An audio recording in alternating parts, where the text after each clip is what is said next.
Right. Our guest tonight is Mr. Sbonelo Mbatha, co-founder of many enterprises. But I think the one we want to highlight tonight is Petrol Connect, and he's a director of many entities that are within the petrol sector, and is also the author. And his profile reads, hailing from the heartlands of KwaZulu-Natal, South Coast, Sbonelo Mbatha was born in Gabeni district, Ezingolweni, in 1976. He is married and is a proud father to 3 beautiful children, a son and 2 daughters. He was raised by 2 remarkable parents who, despite lacking formal education, instilled in him the values of hard work and respect. He is a director to Divine Inspiration Group, that owns several petrol stations worldwide, mainly in KwaZulu-Natal, South Africa, and Gauteng. And they both, let me just say, they use multiple brands. Sorry for that. And he also is a director for now, I don't know how to pronounce that, Babu Mbatha. You'll have to really help me here. It's another holding company as well, but it also runs petrol stations in KwaZulu-Natal, featuring the biggest oil brands in South Africa. He's also the director and co-founder of Petrol Connect Holdings, which is a company that is developed with the purpose of playing a proactive role in helping all role players in the fuel retail sector to join forces and become empowered. We have the company Petrol Connect has worked with BP. We know that that petroleum brand, Astron Energy, Nedbank, Capitec, amongst many others. And then they also work together with his wife under Glory Bush Foundation, founded strictly to dedicate helping entrepreneurs develop and sharpen their entrepreneurial skills. It also assists with career expose and bursaries to get registered in institutions of higher learning. Lastly, renowned speaker. He is an author of a self-published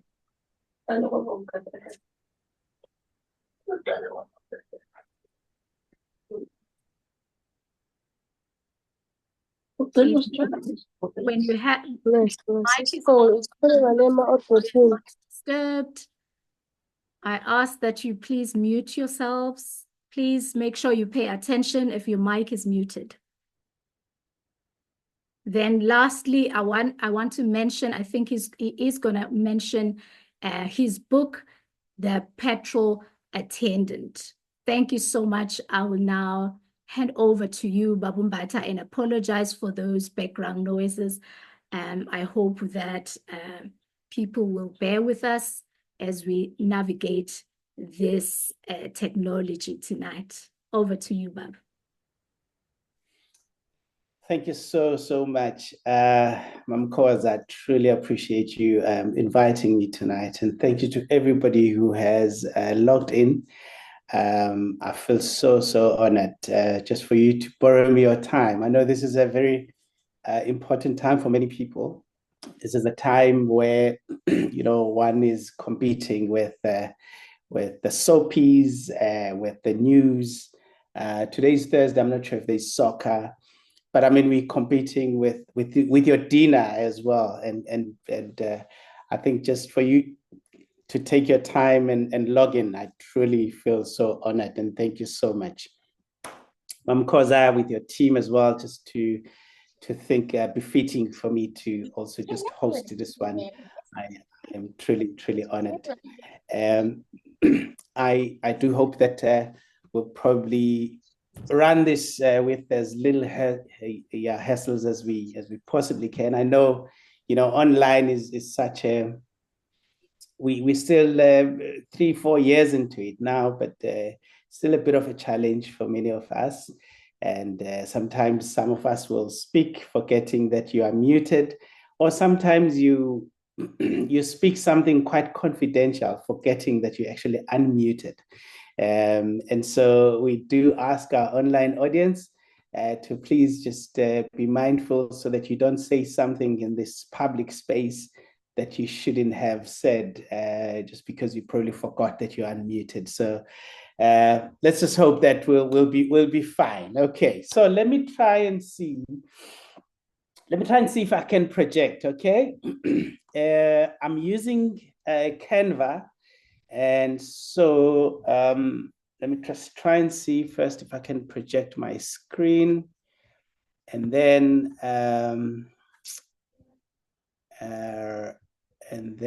from there, see, I did speak about these platforms. I thought I already tried to share the screen on my side. Oh, are you sharing from your side? Perfect. Okay, it's fine. Let's keep it that way. Okay, cool. So now that you're sharing from your side, that's gonna make it a lot more easier for me. Okay, cool. Please let me know if you can see them. I think I can see. Maybe we can just check with everyone else if they can also see. Can you guys just confirm if you can see the screen? Yes, we can. Yes, we can. Awesome. Yes. Thank you very much. Okay, so we're trying to navigate the topic of building profitable, it should have been profitable businesses, choosing lucrative sectors. So maybe just move to the next slide for me so that I can get this one out of the way quickly. So if just move to the next slide. Okay, I'm going to move on my side. I'm hoping that you also moving on your side. Anyway, so I'm saying here, chances are what I'm probably going to share with you is not new at all. Because entrepreneurship in its very nature is not a new concept. It's something that's evolved over time. You would recall back in the days that we used to have something called barter system. And then we evolved into a capitalist system as we know it today. And so it's really nothing new. It's a simple concept, yeah. So it's a very, very simple concept. And if you want to define it, and of course, if you go to the formal education, they'll probably try and complicate it and put big words into trying to explain what it is. But in its very simplest form is, have you ever seen a problem? Have you identified a problem anywhere? And if the answer is yes, the next question is, have you identified if you've got the skills and expertise to solve that problem? And if the answer is yes, therefore you've got a business concept. And business is simple. It is just simple identification of a problem, coming up with the skills and expertise to solve the problem, and you've got a business concept. The beautiful thing about it, however, is that it's not a free service. And so the more problems you solve, the more money you get paid. The difference, however, is the magnitude of the problem that you solve will determine how much you get paid, will even determine the currency you get paid on. So people that solve local problems tend to be paid in local currencies, but people that solve global problems tend to be paid in global currencies. And having said that, even if I operate the business in Durban, but if my problem, the magnitude of the problem that I'm solving is that of a global nature, I will not be charging in rands and cents, but I'm going to be charging in global currencies, in the dollars and the euros and the pounds, because the magnitude of the problem that you solve will determine even the currency through which you get paid. And so Mkoza spoke about the crisis that we are facing in our country, the crisis of joblessness. Yesterday I had a privilege of, sharing a stage with the likes of former Minister Jay Naidu, and Professor Mtembu from DUT, and a whole host of other guys. And we're just talking about the South Africa we want and deserve. And one of the topical issues that we're talking about is the rate of unemployment that is at unacceptable levels in our country. And the question then is, what can be done, And the reality is that there is just so many jobs that can be pursued. Companies are closing down after COVID, and the economy is constrained. And so there's not so many job opportunities out there. But what is out there is the amount of problems that people want solutions on.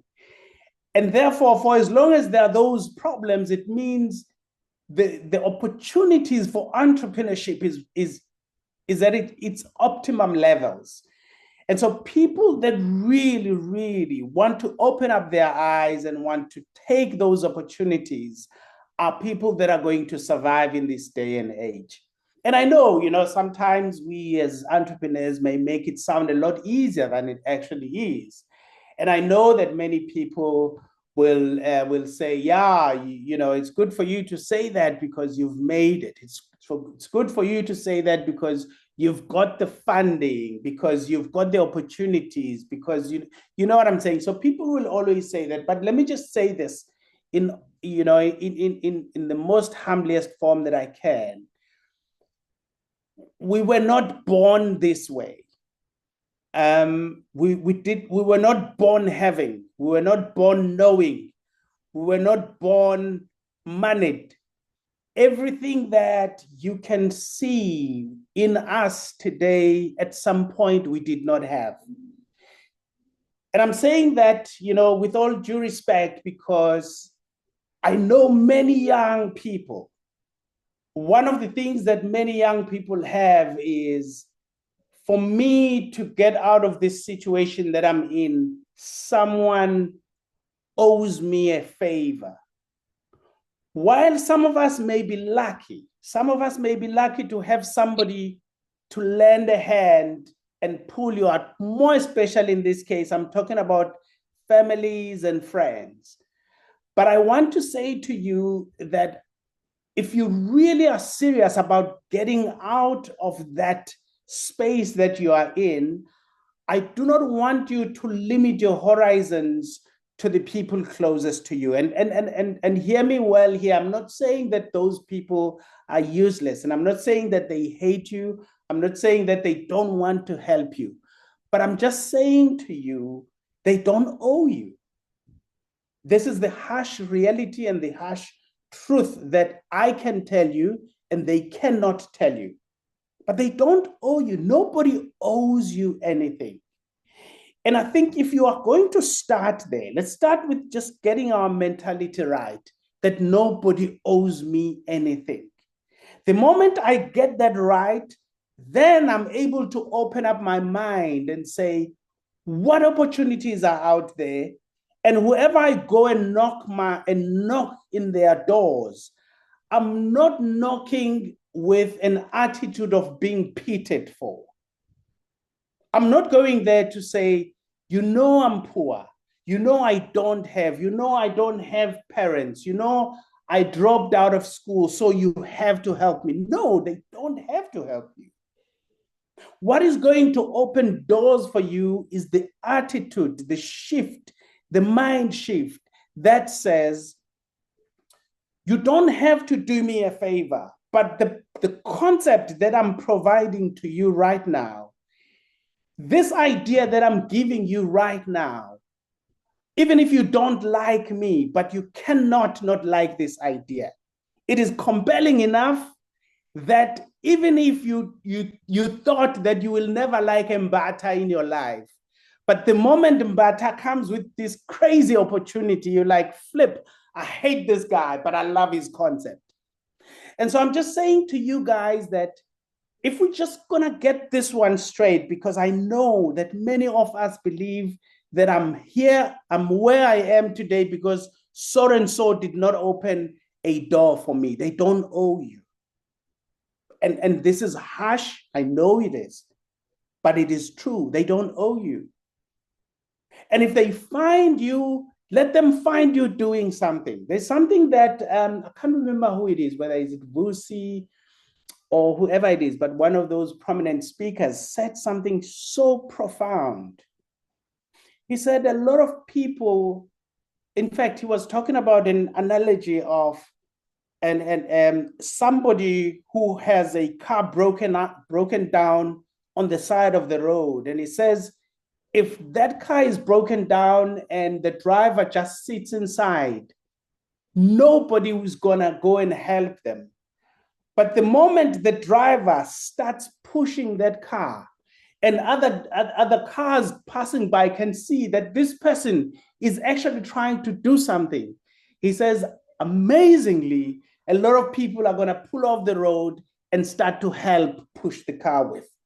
And so I'm saying then, just don't sit and fold your hands and just say that people know that you need. But the moment you start doing something, you will be amazed at how much help people are going to give you. And so that's just my foundation. So I'm just saying, what I'm going to share with you is probably nothing new, but I'm just saying it's the whole concept of entrepreneurship. What problem have you identified? What skills and expertise do you have to solve that problem? And then you've got a business idea. Yes, I know. Then you're going to say, I need funding, I need a business plan, I need cash flow projections, I need this, I need that. I know that. But let's just start on the basics, right? I said something, there's a statement that I said in passing, and maybe let me just come back to it. When I said, we were not born knowing. Nobody's born knowing. Everything that I'm able to share with you today, at some point I did not know. All of you, at some point, there's something that you know today, but at some point you did not know. And the best way to learn entrepreneurship, unfortunately, it is, even if I gave you here 7 steps on how to become an entrepreneur, 7 steps on how to identify and spot a lucrative business, it just becomes something that you can read about and know, but unfortunately, entrepreneurship is just one of those things that you've got to do. And again, I took quote from one of the speakers, and I keep forgetting who these people are, but somebody said, the best way to learn how to swim is not to observe people swimming, but it is actually getting in there. And there's a good chance that you're going to sink, at your first try. I remember trying to learn to ride a bicycle. I cannot tell you how many times I fell. But the best way, and I tell you, I had observed a lot of people riding, and they made it look so easy than it what actually was. And I still remember to this day, trying to learn how do they pedal, how do they hold, the bicycle, how do they posture themselves on the bicycle, and I thought that now I've got it. And the first time, they actually held it for me and they said, jump in, and I jumped, and I just couldn't know how do you balance this thing that's got 2 wheels. And they tried, and I tried to push me, I fell. They tried again, I fell. And I remember the time when I started to actually learn, I didn't have an audience with me because I was so bothered about this thing that I don't know how to do it, that I tried and I sneaked out all by myself when nobody was there. And I tried to learn. And the first thing I did was I didn't pedal. I actually just jumped on and I tried to balance, just learn to balance. And I figured out that after falling a few times, eventually I managed to keep and make sure that I don't fall. And the next step was, let me now start to learn to pedal. And the next step was, I was trying all styles and everything, and two wheels and all those kind of things. But the problem is, when you guys listen to us, we are at a point where we're now riding with one wheel and doing all styles and everything like that. And we make it so fun and easy, but we're not showing you our bruises. We don't show you the bruises that we suffered when we're still learning. And every entrepreneur you can think of, at some point, they have bruises because they fell. None of them. You show me one entrepreneur that hasn't got bruises from the past. What are those bruises?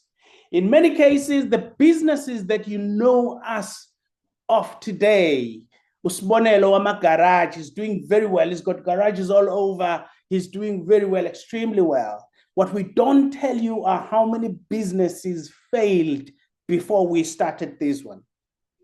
If you went to ask Dr. Motsepe how many businesses he started, how much money he lost before he started this one, which then brings me to the point where, sorry, because I know that I'm probably messing you up with your slides, and you don't even know which slide to show now, but it's okay. Which brings me to the big topic, what are lucrative business opportunities that are out there? And I know that you probably expect a different answer to what I'm going to give you, and I apologize for that. But the truth is, at least my truth, is that any business opportunity that you've seen is most probably lucrative. In my book,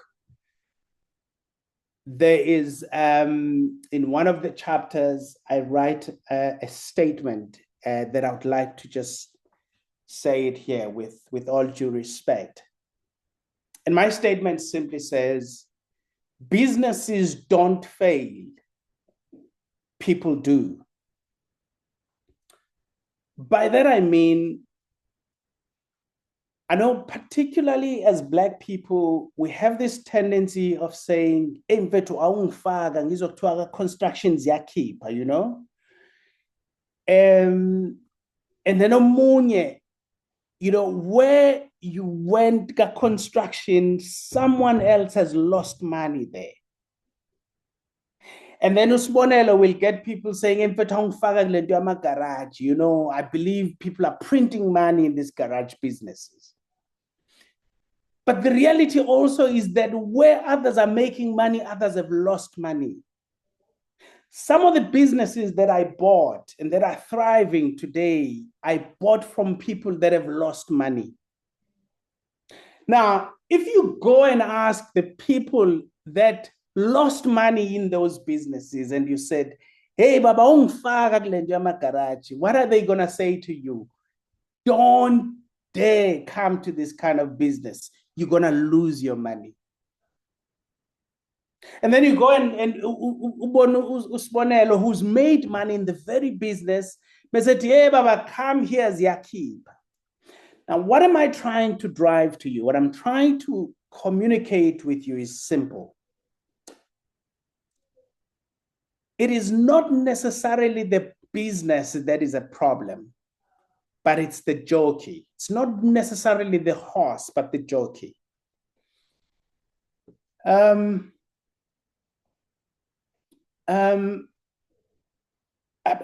you guys seen how a business that is thriving and doing very well, and maybe the owner dies? The business remains, it is the owner that has died. The customers are there, everything else is there, just the owner that has died. And you see this business after a year or two, and it closes down.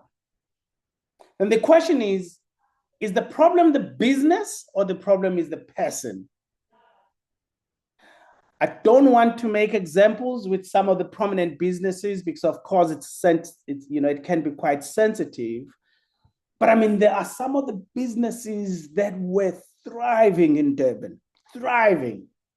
I mean, you could never come to Durban and as a tourist and not want to visit some of those businesses. What happened? The owner dies and the business dies. And why is that? The reason is because the business itself is not the problem. The person is. And so I'm trying to drive a point here where I'm saying to you that any business can be lucrative. You just have to be the right jockey for the horse. And if you're the right jockey for the horse, you can turn any business into a thriving business. And of course, I don't want to be subjective here and talk about my business. It's fuel retail. But I'm mindful of the time that I have. And if I were to just skip, and I want to talk here about a concept, and this has got nothing to do with fuel retail or anything, but I want to talk about a concept that is also, I expand a lot on this in the book as well. But for people probably in the audience that are saying, and this is not a financial advice by any means, but people that are saying, but is entrepreneurship really the way to go? And for somebody who says that, you know, I've been working for the past 20 years. And over the past 20 years, you know, my Provident Fund, I don't know now with this 3.2 pot system, whether this is still possible, but I'm just making an example here. So if you said that, you know, I probably could have a 2 million rand, if I stayed in my job, and continued to earn the amount of money that I'm earning, how much, and given a 5-year period, how much would my net worth increase by over a 5-year period? That is scenario A. And scenario B says, if I had an investment and I took my investment and I bought into a business over a 5-year period, how much would my net worth increase by? So I'm hoping that I'm not losing you guys in those two scenarios. Mamkoza, if you can just go to slide number 6 for the purposes of what I'm talking about here. So if I earn 50,000 rand per month, I know some of us probably earn a lot more, some a lot less, but for the sake of my exercise, your current job, you're earning 50,000 rand, but in your Provident Fund, you're sitting with 2 million rand, and you're saying, would I rather stay in my job, or would I consider buying into a business? And let me just use franchise for lack of a better word, a tried and tested system, a business. And let's look into the two scenarios. How much would your net worth be in 5 years as an employee vis-a-vis how much would your net worth be as a business owner? So let's look at you as an employee first. So you get paid 50,000 in year 1. Remember, we're talking 5-year period here, and we assume that you are getting an increase of about 7% per annum. So year 2, you're now earning 53,500. Year 3, you're earning 57. Year 4, you're earning 61. And year 5, you are now earning 65,000 if you stayed in your job. And if we look at how much your net worth would increase by, so we are now assuming that you've got a Provident Fund, and your Provident Fund is about 15.5%. or thereabouts. So your net worth would increase by year one, you would make 45,000 rand in terms of the increase in your provident fund, in your pension. Year two, 48, year three, 51, year four, 55, and year five, 58. Now, if you look at your total net worth increase with interest at about 12% per annum, so your net worth, you are richer by 50,000 rand in year one, 53 in year two, right up to 66,000 in year five. And in total, your net worth would have increased by just under 290,000 rand in 5 years. And I hope I haven't lost you. I hope you can still follow. So if you stayed in your job, you're earning 50,000, you get in your provident fund 7.5%, and the company contributes 8%, and you're getting an interest and so forth, your net worth will increase by 290,000 rand in 5 years. But moving over to the 7th slide, if you took your 2 million rand that you've got in a provident fund, and you bought, let me use a petrol station, for example, because this is my industry and I love it.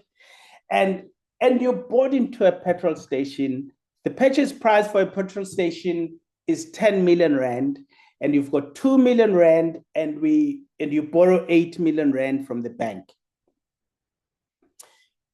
You pay your repayments. So your repayments are quite high. It's 2.1 million that you'll be paying per annum. Now, in year 5, you would have paid 10.7, 10.8 million rand buying this business. However, look at what you would have done. What you would have done in the 5 years is to have a business that sits in your balance sheet, a business that you own, which you paid 2 million rand. I don't have time to explain here the accounting intricacies here. I'm saying you paid, but literally in its true sense, you paid nothing for this business. One day I'll explain what I mean by that, but you paid nothing for this business. You just loaned the business 2 million rand. And this now business is worth 12 million in 5 years. Let me tell you, in 5 years, your net worth would have increased by 12 million rand as a business owner vis-a-vis the 300,000 as an employee. It's a huge difference. And that is why I'm in this business of entrepreneurship. I'm in the business of increasing net worth. Now, which industry? It can be any industry. But I'm using here a franchise industry like a petrol station because it's always there. For as long as you grow it, you maintain it, you make sure that it's got fuel, it's got customers, you know that the value is there. And many people then says, yeah, but it's good for you to say that because where do I get the 8 million rand? The banks will give you money. We don't have the whole day here, but maybe one day when we have time, I'll teach you guys the language that banks understand. Because when you are going to go to the bank, you need to understand what language do they understand. Banks don't understand English, they understand a bank language. There's a language that financial institutions speak, and you've got to understand that language. Let me just give you an example here so that I don't want to speak above your heads. One of the very important things that you need to understand about banking institutions is that they give you money when you don't need it. Let me explain again. If you need money from the bank, you must go to the bank when you don't need the money. the likelihood is that they will give you the money. But never wait until you need the money to go to the bank, because they never give you when you need it. It sounds weird. Try and leave, if you can, try and just have like 100,000 rand, 500,000, 1,000,000 rand, just sitting in your bank account, even if it's not yours, even if it's someone else's, just borrow me. Let me just keep your 500,000 rand decorating my bank account. And let me tell you what's going to happen. In a week, I don't know how many calls you're going to get from a bank saying, hey, Mr. Mbatha, we see you've got 500,000 rand sitting in your account. Are you sure you don't want an overdraft? Don't you need a loan? You know what I'm saying? They will keep prompting you if you want an overdraft, you want a loan. Can they invest this money for you? But they can also give you a loan and all that. Why? Because you've got the money. The other side, try and have an unpaid debit in your bank account to prove that you actually need a loan. So you've got a bounced debit order, and you go to the bank and say, hey, look, I need a loan. Why? Because you see, I don't have money. I've actually had an unpaid debit in my bank account, and see if they're going to give you money. So they're not going to give you money. So I'm just saying to you, there's a language, there's science. All of actually set up as for new operation and okay, so there's language and there's science behind how do you borrow money from the bank. There's something called the balance sheet, right? So we look at something called liquidity ratios. Yeah, your assets versus your liabilities. So you need to understand those basics. You don't have to be an accountant as such, but you just have to understand very basics if you want to play in the entrepreneurship space, so that you can understand at what point should I go to the bank and at what point should I not go to the bank until I sort my affairs. So once you understand that, I can tell you now that money will never become a problem to you. Why? Because everybody who has built anything large in the universe, they never use their money. You think, who's this guy that owns Twitter, the South African guy? Yeah, you think that he bought Twitter using his money? No, he didn't. He borrowed money. You think Dr. Mtsepe and all these guys, you think Ocean Malls here, right here, you think he used his money to build Ocean Malls? No, he didn't. He borrowed money. The whole thing about entrepreneurship is, how do you borrow money? You must know how to borrow money.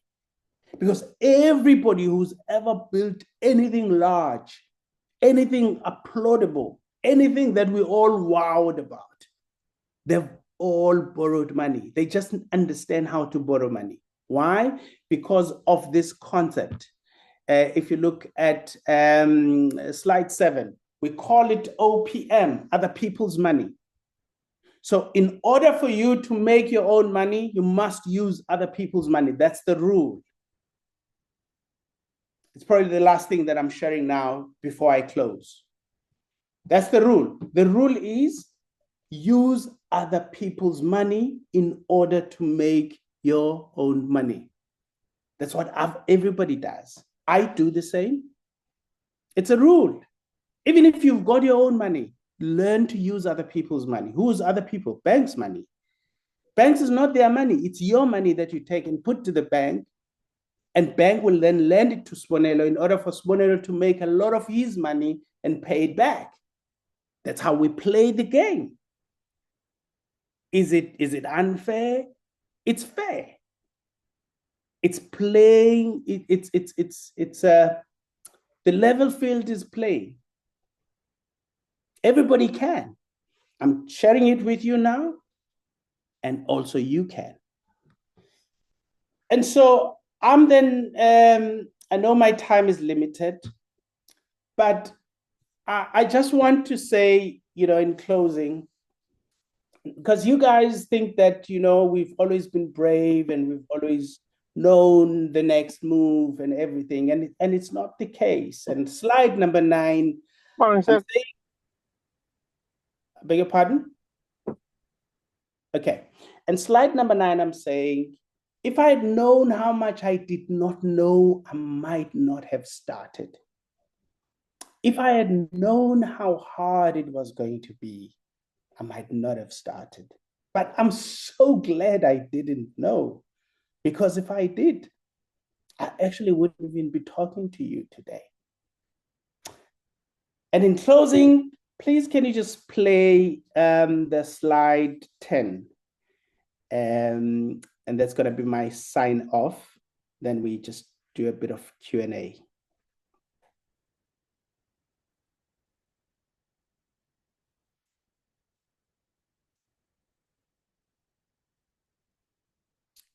Koza, are we winning? It's playing on my side. Oh, okay.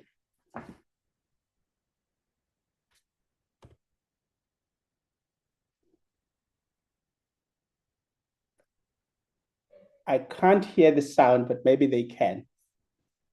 No, we can't hear. Oh, you can't hear. Okay, so there's no sound, so we probably won't, let's not play it without the sound. Can I try on my side and see if it doesn't play, then it's okay. We'll just move on. Can I probably try and play it on my side and see? Yes, you may have just stopped sharing. Let me try. Host disabled participant screen sharing. Okay, no, it can only be your side. So Share screen for all participants. I've just given you the right, sorry. okay, cool. Let me see.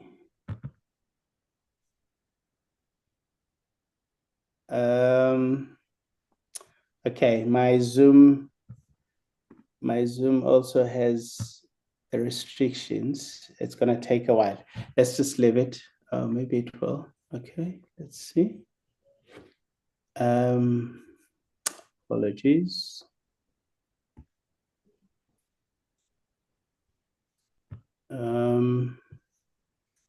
Let me try now. All right. So now that I can share, you can just let me know if this does play. Okay. I should actually be on presentation mode.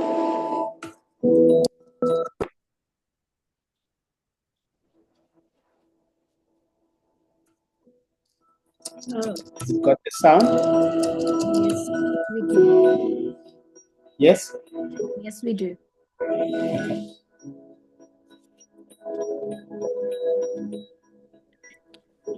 Please start it again. Oh, no, it didn't miss much.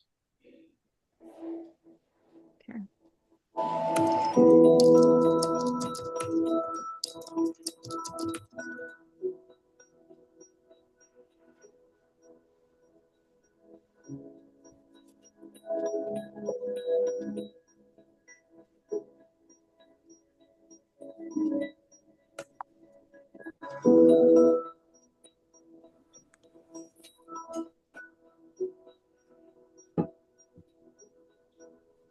Okay, I think we're struggling with the network. The sound is there. Transformation but it's involves fading. embracing change.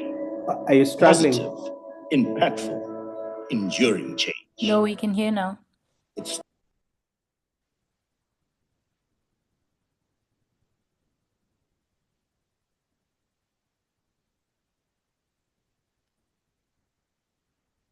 Okay, the sound is gone on my side. It's gone on our side Okay, as well. I think because we're playing it on online, it's not loading as transformation quickly. doesn't happen by chance. It isn't effortless. Okay, so Nothing that's brave there's a problem is. with sound. It Yeah. takes sacrifice, Okay, let me courage, just stop it. and Sorry. resilience. It needs you to weather the storms, to endure the naysayers, to not settle Funny for that less, you've stopped to sharing, not but stay now we can hear just the sound. because it's comfortable. Sorry? We can hear the sound. It's still playing, but obviously you've stopped sharing. So Transformation is tough. I think maybe Um, leave the video. Anything worthwhile Are you able to usually pause it is. on your side? But you need yes, to I'm keep going. trying to. You need to Give me a remember. sec. Yeah, Okay, I've awesome. paused it now. Sorry. All right. No, it's fine. What you can, I'll just it's just a YouTube video, so I can share it with you. You can share it with your audience. Okay, that's awesome. Thank you so much, Babu Mbatha. I've got quite a few hands that have been rising during the session, but I'm hoping that people would be brave to just jot their comments on the chat so that it's easier to actually go through them. One of the things that we wanted you to solve today, which you did very well, is to tell us about lucrative industries. Why do business fail and why do businesses thrive? And now we know it's not necessarily about an industry that is lucrative. It's the man behind the horse. Which means we need to empower ourselves with the language, with the system, with the game. We need to know how to play the game. You also highlighted the fact that we need to learn the bank language, which is something that I think Umlamuli has always highlighted in this platform, that we have to be empowered to talk the language of money. And I think what you've always spoken about as well on your platforms for those that follow you is the idea that you need to know what to say to actually access the things that you want. So you've said that very loud, and I thank you so much for that. I want to go through all the comments that are here. I'm going to skip the ones that are very excited and happy to have you, and just go straight to the ones that are asking questions. And for those that are wanting a consultation moment, this is not the platform. So I've referred people to the website, Petrol Connect website, if you're asking specifically about petrol stations and stuff. I can see there, Olani, that's what you are wanting to ask from Ubaba Mbatha. Ukolani says, a question to Mr. Mtia. There's a BP petrol station that has been vacant for a while in Westville. So that is a specific case, since it's not a consultation thing. How would you respond, Babu Mbatha? Look, I'm happy to just take that on quickly. So usually our petrol stations, when they are closed, there is often a problem which could be legal, but there's usually a bigger problem than what you see. And unfortunately, petrol stations are not bought the same way as many businesses do. Like, for example, many businesses, I would just go to the owner, negotiate the price, and then we can enter into an agreement, and next day I own the business. Petrol stations have a different route that you follow if you are going to buy a petrol station, particularly if it's what we refer to, sorry, I'm going to throw big names here, but what we refer to as a Coro, which many of them are. In that instance, an oil company is the one that approves the buyer. So it works more like a tender system where many people apply, the oil company will then shortlist, they will do the interviews, and then they will select the buyer. As a seller, I don't even know who will be selected. I only know at the end of that process. Yeah, and I know I'm probably robbing you of many details here, but yeah, unfortunately, the session is not for the fuel retail as such. So Xolani, that service station in particular, I'm not privy to talk about the details of it, but I do know that it's going to be in the market very soon. Do visit BP website. That is where they are going to advertise it. Unfortunately, you're not part of the PetroConnect alumni. I would have said that you'd be privy to that information. And again, there's a process to get into that alumni. You'd have had to do the readiness program but the easiest way, just visit BPSA website and go under the franchising opportunities and then see if it's listed there. And then we'll take it from there. I think let's not be shy, Babu Mbatha, to say people can go to PetroConnect and do that readiness program.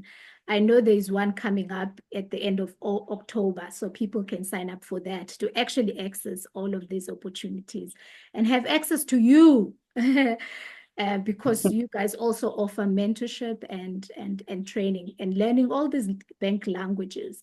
So the question from Umtandeni here is saying between the strategy and execution of that strategy, how do we redirect? Sorry, I wanted to paraphrase, but then now I have to read. My question around this statement is that between the strategy and execution, which one should primarily dominate? And how do you redirect your business strategy whereby the culture seems to divert the strategy purpose? So he's talking about strategy eats breakfast, culture eats strategy for breakfast. So which one dominates, strategy or the execution thereof? You cannot execute unless you've got a strategy to execute. So I think it goes without saying, you've got to have a plan, because a strategy is just it's a fancy word for a plan, you know. You got to have a plan, and then the execution is the plan, you know, that you follow. So it's like you want to build a house. Do you want to start by building and then coming up with a plan later? No, you start with a plan. The plan will determine the building. You know, so I think that's what it is. Yeah. Okay, so the plan comes first. The strategy comes first. All right. The second question that he has was, what transformational objectives have you observed that are likely to allow specifically Blacks to get into the pedestal of this typical business, so the petroleum business? Sorry, what? Just read that again in English. What transformational objectives have you observed that are likely to allow particularly Blacks to get into the pedestal of this business, which means the industry? I mean, transformational objectives have always been there. So there's something in the fuel retail sector which is called a white paper. This was signed back in 2000, and it was very clear that the representation of the ownership of the petroleum sector need to be reflective of its demographics. Simply put, the ownership, you know, in South Africa, we've got 80% Black people, and the white paper was trying to address that when you look at the owners in the petroleum sector, it should be reflective of its demographics. Unfortunately, you know, the numbers are still very skewed. And I'm also very disheartened to come and say in this platform that the gains that we should have made in transformation of the industry have unfortunately not yielded positive results. We seem to be making one step forward and taking two back. Very unfortunately, some of the people that are recipients of the transformation agenda that you know, that we're trying to pursue, some of them have not done us good. When I'm saying us, I mean Black people. I have been in the forefront of, driving transformation in my sector. And I can hear the conversations in the corridors that seem to just to suggest that transformation is not working. I can understand where they're coming from, but at the same time, it does not mean that because others are failing, therefore transformation is not working. It just means that we need to put more support. One of the things that I presented yesterday in the forum that I was at was to say that, unfortunately, I don't think that there is a decisive intent from powers that be within our government to support transformation, financially support transformation. And by that, I mean, it's very easy, even for our own government, to say, but Black people are failing. We even love to quote statistics that, the first 3 years they failed. And I'm saying, if they fail first 3 years, then fund those first 3 years in the business model of your funding. You need to factor that they might fail. But failing should not be the reason why they shouldn't be funded. It just means that they need more funding because they're not going to fail forever. And in most cases, we give up on people that are just about to turn the tide. When they've paid their school fees and when they've burned and when they've bruised themselves and are just about to heal, and we give up on them. So I know I'm probably answering this question in a very long, roundabout way, but the transformation agenda is still there. The transformation agenda is not going to go away. For as long as you are Black and for as long as you are positioning yourself for the opportunities that are there, you are very much well aligned to be a recipient of the transformation agenda that we're trying to push. Thank you for that. Unati says, while on the OPM, my question is, if one applies for a business loan for the first time for a franchise business and a bank requests for a collateral asset or security, but happens that you don't have one, how would you overcome that obstacle? And I'm going to match, I don't know if I can match it with this one.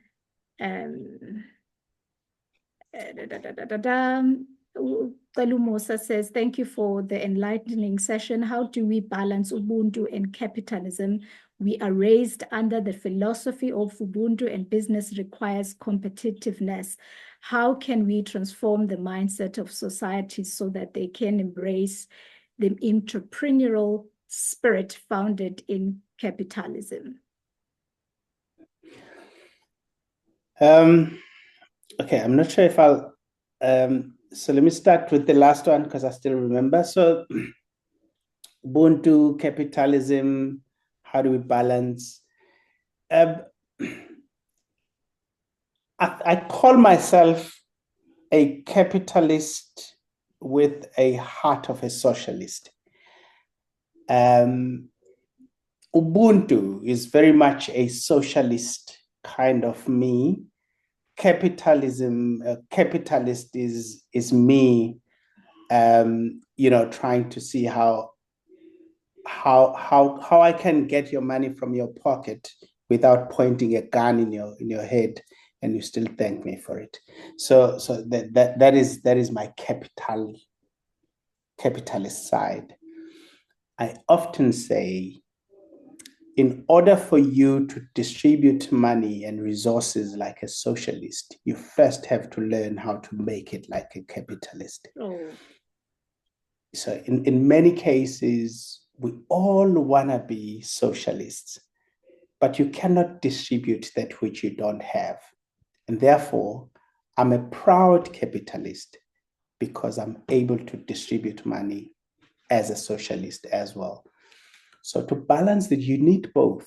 I think as a human, you need to have a socialist part in you because it says someone else is in need. But you cannot keep having to feed the needy when you don't know how to make the money. And so you therefore need to balance the two. It's not one or the other, but it's one and the other. The other question was about what again? Sorry. It was about having a collateral asset as security for business. How do you go around that if you don't have? Okay. I think it also just depends. It's not a one-size-fits-all approach. And I can't also use my own examples because when I started, I didn't have collateral. I often joke about this, but when I went to Absa at the time, I needed to buy my first petrol station. It was 3 million rand. I had never, ever in my life, my bank account had never seen 50,000 rand. And there was I going to the bank to negotiate a 3 million rand transaction. And at the time, I didn't have anything. All I had was my wife and my 8-month-old son. And I often joke then, when I went to that bank and they said, what have you got? I said, I've got my wife and I've got my son. I'm happy to sign them over to you. When I finish paying you, I'll get them back. But the reality is, when you have this compelling opportunity, you leave no stone unturned. And sometimes you break the rules in the process. But in order so that you can feel like you have been answered, please remember this, and many entrepreneurs have said this many times in different platforms. Sometimes we are too much obsessed with 100% ownership of businesses. And at times, you need to remember that 10% of something is always better than 100% of nothing. And therefore, sometimes when you don't have collateral, but you've got an opportunity, you may want to collaborate with somebody else who's got a collateral and you have the opportunity. And don't be obsessed about having 100%. And I think that's where most of the times we fall short. Because some of the people have the collateral, they just don't have the opportunity you have. So you need to start looking. If I had time, I was going to share a very beautiful concept on partnerships. And I know that this is one of our biggest struggles that we have, that we often feel shy and afraid of collaborating in partnerships because we know someone else who screwed somebody else and whatever and what have you. But I wanted to also share different perspective on partnerships. What can you say? Just three things you can say. 3 key things to consider when you are looking at partnerships. It's one of the questions that are on the chat by Unomfundo Khan. Okay. So the one thing about partnerships is that, one, I don't have to like you to work with you. Sure. You're not my life partner. And so this whole notion of, no, we work together because we like each other is immaterial here. And number 2, you don't have to think like me to work with me. In fact, I'm wanting the opposite. I want somebody that if I am good in finance, I don't need another finance person because it doesn't help the business. And so if I'm good in finance, I need a strong marketer. And if I'm a marketer, I need a strong administrator, and so forth and so on. So I don't want someone like me. I want someone who's going to complement me. And often it comes with 2 different personalities. And often that is when people say, you are clashing, but you are actually not. I don't want a yes person. Every time I come with an idea, yes, because it doesn't benefit me and it doesn't benefit the business. So these are things that I think in most cases when we look for partners, we get wrong. We want people that are agreeing with us, people that are like us, want people that we're friends with, want people that are doing what we do. Sorry, let me just stop there. I can go on and on. But let me just use just as an example, give you a very typical example of my one partnership. So I've got PetroConnect. I have this guy. He is white. I'm black. And it was very intentional for me to get a white guy as my partner. It was not a coincidence. It was intentional. There were doors that I could never open as a black man. Only he could. And there are doors that he cannot open as a white man. Only I can. And so it was very strategic and intentional. Number two, I'm older and he's much younger. And that was also intentional. Why? Because I think the older we are, the less sharper we become when it comes to the issues of technology and. But the younger generation, they're able to be quite advanced and quick with those things. But again, he needs me because the younger ones also can make a lot of stupid mistakes when there is no older one that is there, you know. And three, our characters are vastly different. Not only is he white and I'm black, but just our characters alone, very, very different. For the benefit of the staff, he would never be able to get staff to stay, but I would never be able to get the staff to be optimal in terms of their efficiencies. And so those two are able to make the business thrive. So, yeah. That's awesome. That's a great response and a great example. Thank you so much. I have just two more questions. I've let people that are desperate to leave, and during this time I've released them. However, if you can still spare us a few minutes, please do so. We don't want to let go of these questions. Ukolani says, thank you, Mr. Mbatha, for the response. I'm very much prepared to go through whatever is necessary. I would also love to join that petrol group to learn more. If maybe we can get more details. Awesome, Kolani, you get that. You'll get them through WhatsApp. And then Sfiso says the closing down of refineries has a negative impact. Okay, that's a comment.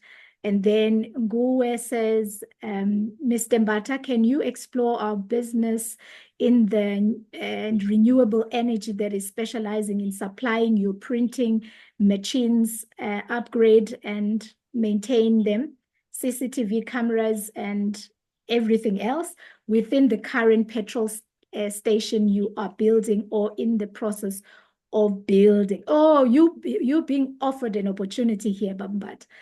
So what is he saying? So he's saying if you can be able to expose their business in or would I be able to expose their businesses for those opportunities? Yeah. Oh, okay. What does he do? So they've got they supply printing machines, upgrades and they maintain them. CCTVs, solar panels, also cyber, including fiber and networking within the current petrol stations. So I think they are giving you an opportunity, or they're seeking opportunity between the two. I think they're seeking opportunities to get into the space. Yeah. You know, it's a very competitive space, you know, it's a very competitive space, and there's a lot of players that are already there. But what I can let me just advise this, especially to those that are still online. And if you have, please try. I know that, you know, getting into procurement with these big corporates can be such a you know, daunting exercise. But if you can just invest your time and resources and try and get into the database, it makes it a lot more easier, because these are very, you know, abelungu, they secured le ndawo zabo what they call preferential procurement, nokuthi bakubize ngokuthi approved suppliers, you know. So uzothola ukuthi u-BP as u-BP wonke unama-approved suppliers of the CCTV cameras, for example. And so it makes it difficult for us to use someone outside of the approved suppliers because benzela ukuthi uma ngabe kuba nento eyenzakalayo egarage and then it's like why did you use somebody who's not approved?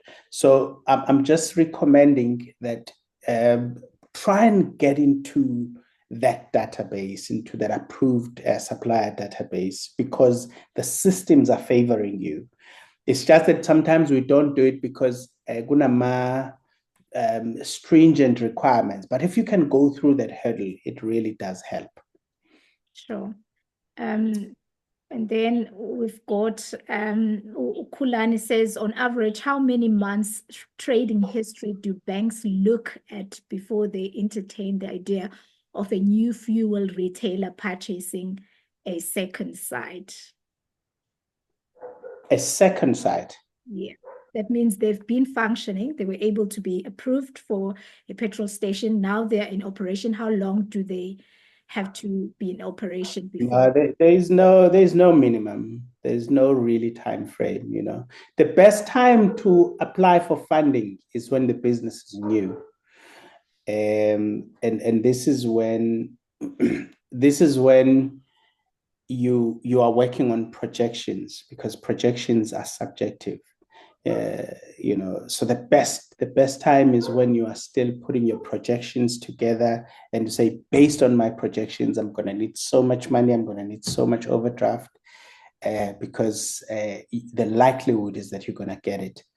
And often, if so, once you're already trading, they work on the previous financial year's performance, and sometimes that can hinder your ability to raise more funding, depending how the balance sheet looks.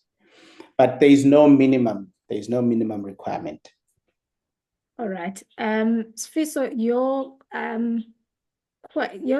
it sounded like a statement. Maybe rewrite that question and so that we know what to ask. And then Mandla says, Shandu, I'm reading a petrol attendant. I read the petrol attendants, and I am in business in logistics and also in corporate steel. I would appreciate a cup of tea sometime. In the Hillcrest area, we did mention before the meeting, Sbonelo Mbatha, guys, level, you can't just have a cup of coffee with him. We'll see. We'll make a plan. Because you bought my book, The Petrol Attendant. So thank you. Yeah. I do encourage people to follow you on social media, to go to the events that you're running. It's easier that way than to just reach out for a coffee. We do encourage people to do that. So just follow me on socials. Yes. I forgot to show that slide, but Sbonelo Mbatha on socials. So just click follow, and please go buy my book. Ikona exclusive books gateway. Ibizwa The Petrol Attendant. So some of the stuff that I hinted on, you'll find a lot more details in the book. And I will share, or in fact, if you go to my YouTube channel, Sbonelo Mbatha, you can actually watch the clip that I wanted to play for you now. It's got a picture of the book. Just play that clip. It'll sort of like summarize the book. It's just that it's in a video format. Okay, the very last question, Sbonelo Mbatha. Thank you so much for bearing with us, attendees. How to get into their database about Astron, BP engine, and stuff? It's mainly just following you know, my websites. They'll then go have like procurement. Just follow the procurement processes. It's quite, it can be daunting. I have to just say that up front. It can be daunting, but once you are in, you know you know that you stand a good chance to benefit, because a lot of people don't want to follow that process because it's daunting. But once you are in, it just says it's very few of you that are there. And so the opportunities just keep coming to you. I think just get into the websites and just follow the process. It may take you a while, but just stay the course and just do it. All right. Okay, Sfiso, I'm not seeing your right of your statement, but the statement was saying the closing down of refineries has a negative impact. So the refinery is closed, but they will be opened. So like for example, the refinery here, Sapref, has been bought by government. So it's just a matter of time. They will revive it, and then is of Futhi. All right. Thank you so much. Mamkhoza, I think you scrolled past my question from Chennai. Let's see. Who's that? Can you copy it right down so that I don't? Okay. Thank you so much for bearing with us. I don't think we've ever had to go over by 20 minutes, but you are breaking all the records. Okay. Oh, I actually did see this question and I went to type something else and I then forgot where I was. So the question was from Chennai, when you say you use other people's money to start or grow your business, if you have savings, does it mean it's better to hold on to your savings and then go borrow instead? Which way would you would it be best to use the savings? So, Chennai, the science is simple. So the banks will always say, we're going to fund you 80% and you need 20% of your own money, right? So then that's when you take your savings and you dangle your savings. And I said a statement earlier, and I know that many of you may not have understood what I meant when I said the 2 million rand that you would have put, you actually will take it back. But I was a bit more scientific there. In simple terms, in accounting, we say me and the business are two separate entities, right? So if I take my savings and I buy this business, I'm literally lending this savings of mine into this business. And then after I have paid off the loan, in the balance sheet of the business, there's a 2 million rand it's called shareholders loan. Why is that important? Because I need to take back this money from the business without paying tax. So it's important that this 2 million rand is recorded as shareholders loan. And by the way, when I loan the business, I can have a meeting with the business because I'm not my business and my business is not me. So I can have a meeting and say, business, you want 2 million rand loan from me. I'm going to lend the 2 million rand at an interest rate of prime plus 4% plus 5%. Me and the business have the agreement. So my 2 million rand after 5 years is now 3 million rand. And I'm able to then pay back myself. And that's not an income. So it's important that you record it properly, because if it's not a loan repayment, SARS will see that as an income and they're going to tax you. But if you take it as a loan repayment, therefore it's tax-free, because loan repayment is not an income. I'm probably becoming a bit technical here, but I'm just saying, Chennai, you dangle that 2 million rand and then you borrow the 80, and then that's really how you just need a little bit of money to dangle so that they can give you the balance. I think it's a great mindset, Babu Mbatha. You've answered very well, because I think when people don't take it as a loan, it's easy to actually squander it because you're thinking it's your own money anyway. So if you consider it as a loan that will need to be repaid, you'll be strict on yourself. You would actually use it wisely. even with the business. Thank you so much, Mr. Mbatha. Shall we give him all those reactions on the chat and just those applause and just thank him for tonight? I will now stop